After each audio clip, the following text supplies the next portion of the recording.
The cherries, guys. Today's cherry picking day because it was too wet and rainy before. Now unfortunately we're going to show you not just the best cherries but the warts and all. Look, this is what's been happening with the cherries because there's been too rainy and there's been too much water, so they've started to go a bit marche. We've lost quite a bit.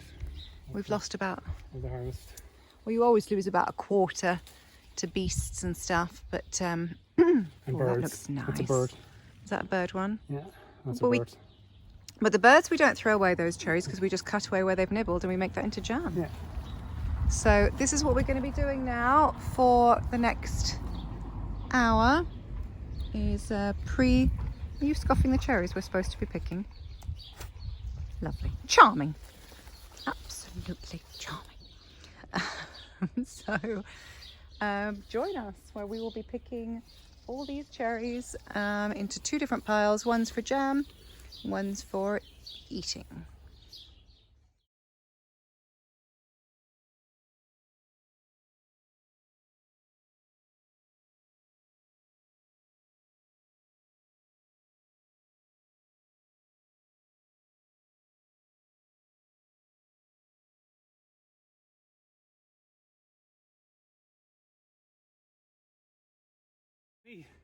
Hey, Jeff. We thought he'd surprise you. There's a huge variety in terms of the quality here.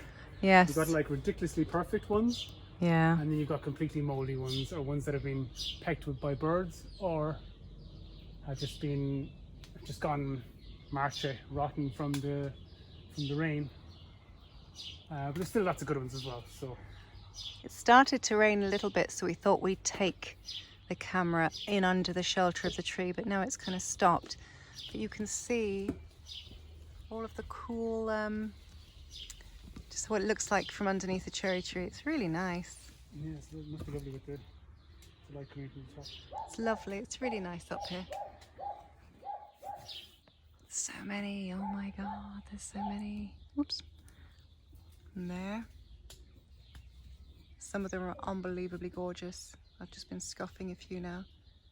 And we've been also not just eating, but we're being eaten too by a nice little gang of mosquitoes, which have decided that we taste nice, even though we did put some anti-mosquito stuff on.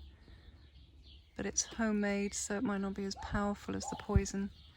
But then do you really want to put poison on your skin? When they come out to feed. Yeah, they're super excited to feed right now. They're just like, oh my God. This one I'm going to see what it's like. It seems a bit soft. Unfortunately, like if it has just those bits at the top, that's from the rain, it would be okay, but it's got a little hole there and it's a bit squidgy. So we're going to throw him out.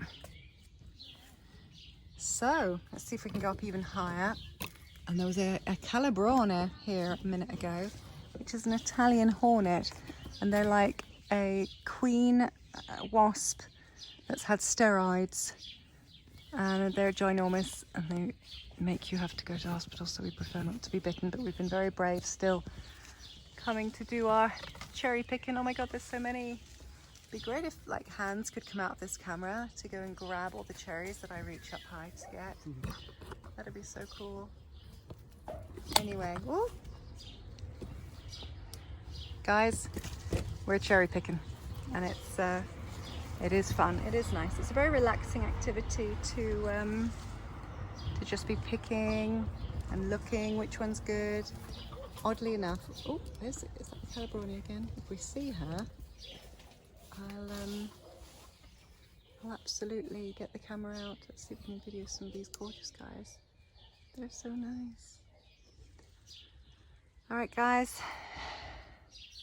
Wish we had your help.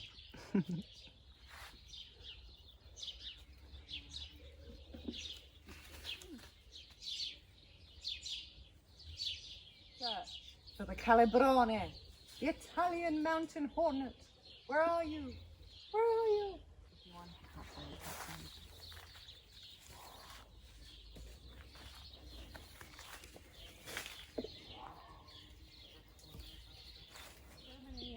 Cherries on that side opposite me. Not crazy about that.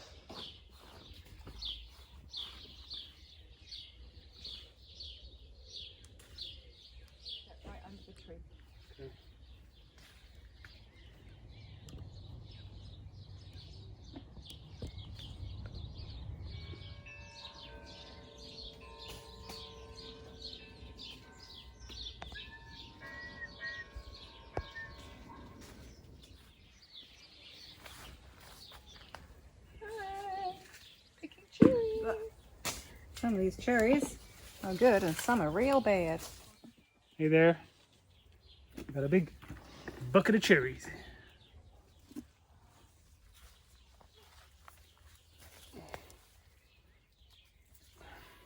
This isn't right. There's a monkey in the tree. I just found a female monkey in the tree. Looks very like my wife. Hi. I have some cherries. Yum, yum, yum. Monkey in the tree. Cherry monkey. Okay, we got some red currants here, which are great because we have the pectin in the red currants, so we can use it for the jam making. There's some more. They're so big this year. They've Yeah, never been this fat. Lovely and shiny. They're super chunky. And fat. Enormous. Just pick them, and obviously they're great in muesli and stuff as well. Here's some along there. Yeah, that's loads. Now they're fantastic for jams. Yeah, that's the thing. You basically what I do is I boil them. Oh, darn, careful. I boil them or cook them down in a little pot, and then I just strain them because the pips I find are not so great in jam.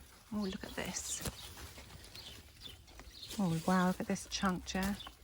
Woo! Love it. They're a bit hide and seeky, but we'll try and grab every one of them.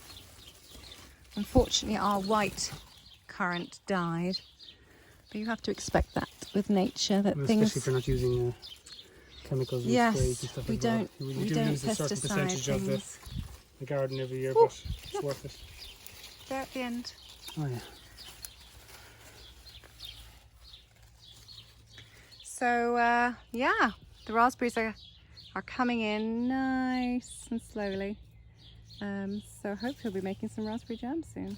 But anyway, we've just finished cherry picking and we're just getting some ribes, which is what they call them here in Italian, ribes rosso.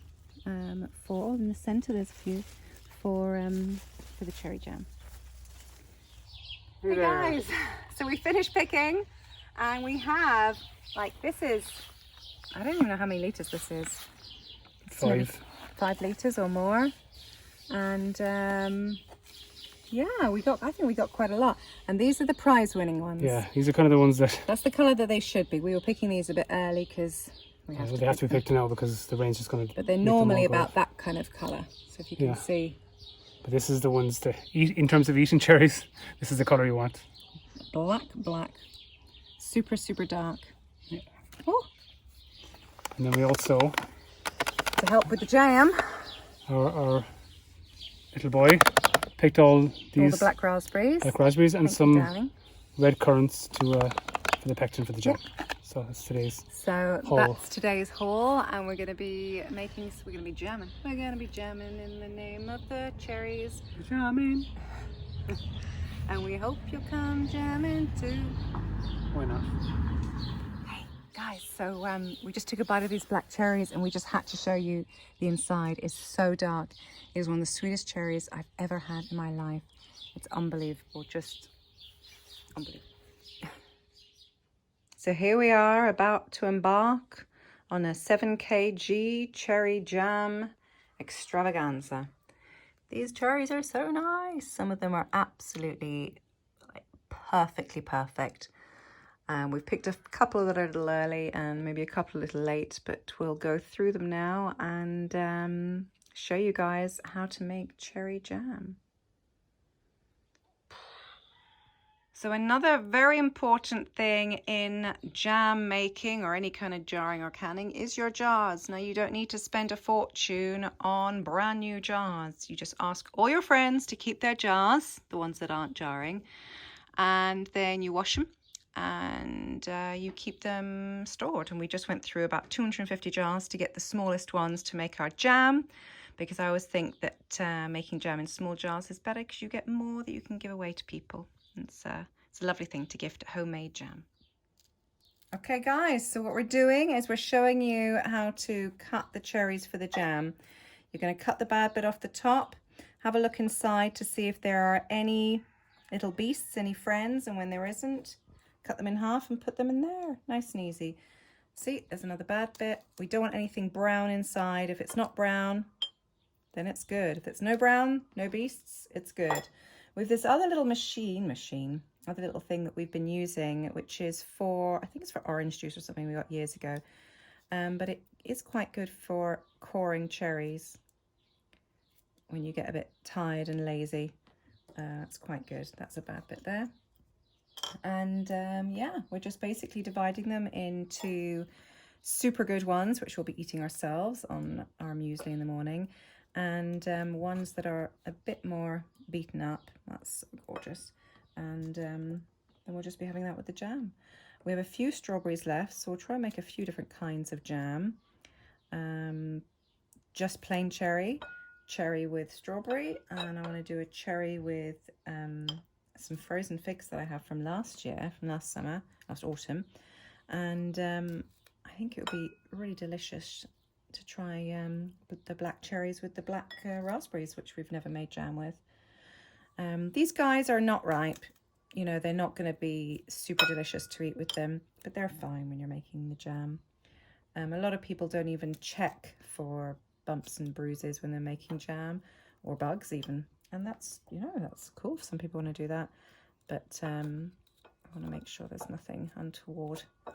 I find that would just put me off jam for life if I saw a little bug on my toast.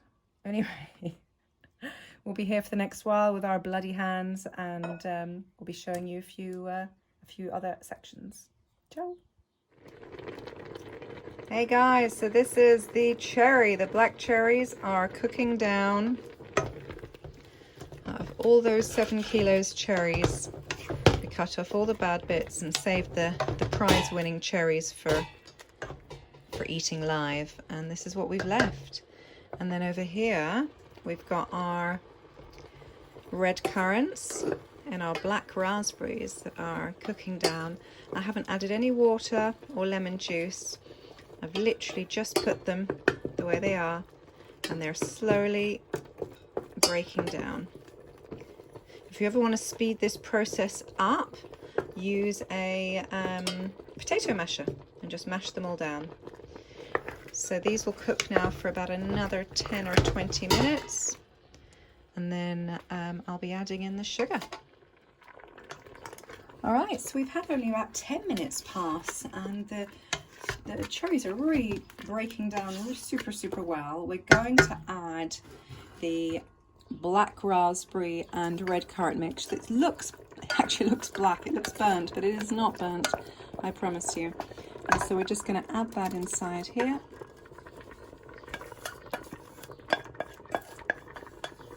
Beautiful.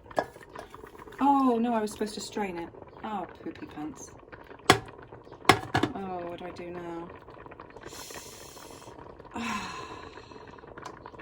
All right, this is warts and all, guys. I got completely confused. This is actually supposed to be strained. So this is what happens in the kitchen. So I'm going to take all that back as much as I can anyway. And I'm going to strain it through a sieve, because the little bits from the black raspberries and the red currant. Anyway, I'll do that in a second, then I'll add it to here. But let's put in some sugar. Again, you have to decide how much sugar you want to put in. Some people do 50-50. I think it's a bit mad, so I do about a quarter. But you're always tasting anyway. Taste. So we'll have this cooked down for another little bit, and I'm actually going to... The strawberries I've got cut here, the last of the strawberries.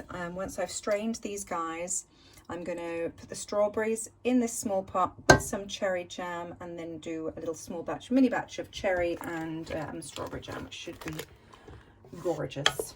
And we'll see you then. So this is the sieving, if anybody wanted to do it. You can blitz it as well, but I think it remains kind of a bit not super smooth.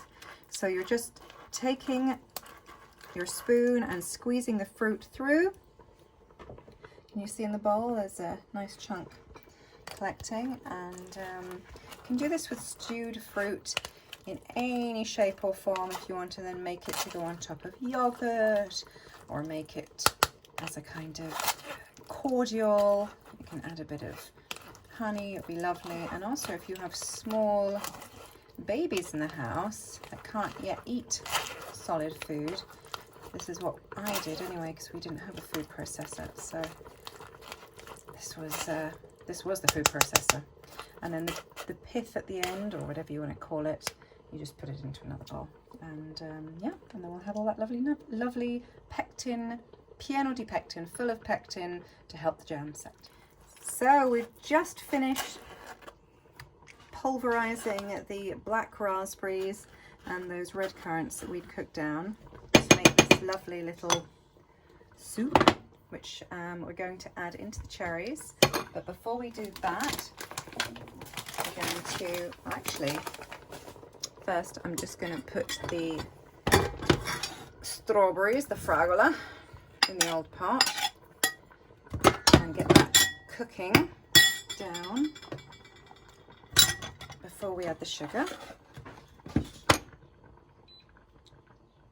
Okay, so actually, yeah, we should have enough sugar in there now. Let's have a look. We're going to taste it and see if it's sweet enough.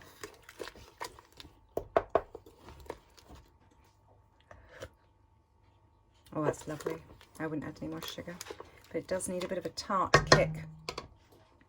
So what I'm going to do is I'm going to put a little bit of this in with the strawberries.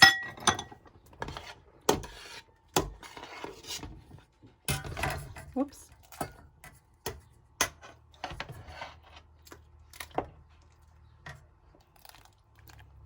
Now 50% strawberries, 50% cherries. It's going to be really interesting to try. And then I'm going to add a spoon or two of the pectin, the natural pectin, and any citrus fruit works well too. So now I'm just going to add this down into the mix. Colours are so beautiful. I mean, amazing if you could get these colours tie-dye. Well, actually I've got a little bit of a tie-dye cherry pattern on my shirt from earlier. And that's it, guys. It's making jam is really fun and it's not difficult at all. So that's the strawberry and cherry one that's going to cook down for about a quarter of an hour. And this is the cherry one, which I think I can leave it for another 15 minutes as well before we think about jarring it. So now is the time to wash my jars and put them in the oven to sterilize them at about 120 degrees centigrade for about 20 minutes.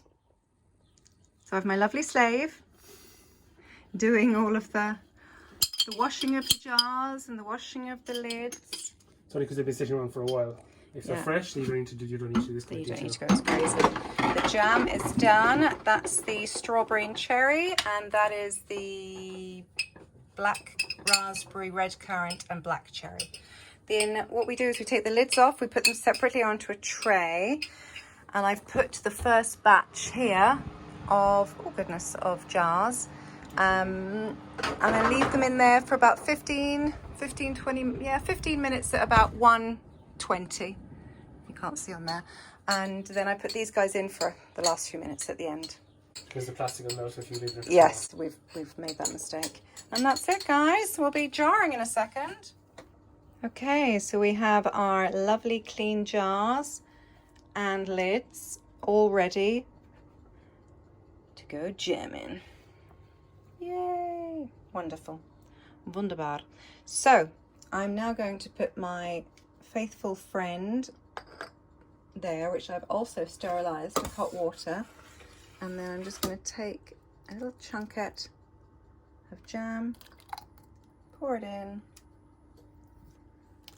to the top,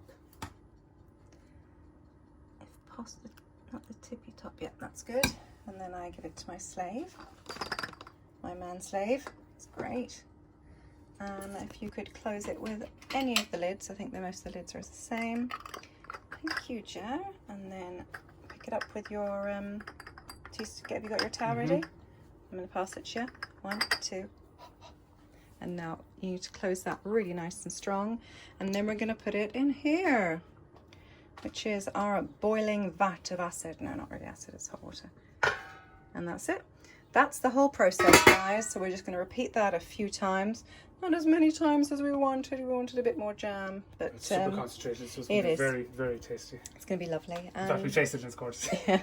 So we're going to fill these guys up, put their lids on, put them in here, have them boiling for about really 10 to 15 minutes. When they're that small, you don't need to do the full 20-minute boil. And also the jam is hot. There's another little top tip. If your jam is hot, it will be less time, but also do not put cold liquid into a hot jar. The jar just smooshes. So there's another top tip. The boiling of the jars is going very well. So you want to make sure that the water is over the lids. So this water is evaporated a little bit, so I'm going to be putting some more water in. It has to be over the lids, and they have to be boiling away for 10 to 20 minutes depending on jar size and how hot the contents is inside. Hey, well, this is the finished product of all of our labor today. 10 jars. 10 mini jars. But we're so happy to have them, and really, guys, we cannot recommend enough cherry jam. It's amazing. And get a cherry tree if you've space. They take about 3-4 years to get nice and chunky. So get it now and be ahead of the time. What was I going to say? So these jars, once you've boiled them, will last indefinitely out of the fridge. That's one of my favorite things about jarring / canning, is that it's like a freezer. You're freezing time, but you don't have to pay for the electricity, and it tastes so nice. So yeah, that's about it. I can't think of anything else to say. Cherries, any other? Oh yes, the little top parts need to be sucked in. So make sure that these little, you want to do a demonstration, Jar, on one of them? Now that, it's still hot because we just took it out of the pot. But by morning, if it's still making that little... One? Yeah, that's sucked in. Sucked in. It is sucked in it. It isn't making it nice. So some of them take a little longer, and... even as we're carrying them out, I could hear the pop. Pop! Yeah, that's kind of funny. In the middle of the night, you heard this pop! And it goes down and sucks in the thing and seals it. Yeah. So any in the morning, like after overnight, if there's any that aren't still stuck in, then they go in the fridge, and they should last a couple of weeks in there. The butterfly there seems to be loving the cherry. I know. Oh, the last of the cherries. Beautiful. Well, good luck, guys, with your jam making. I hope you enjoyed our cherry adventures.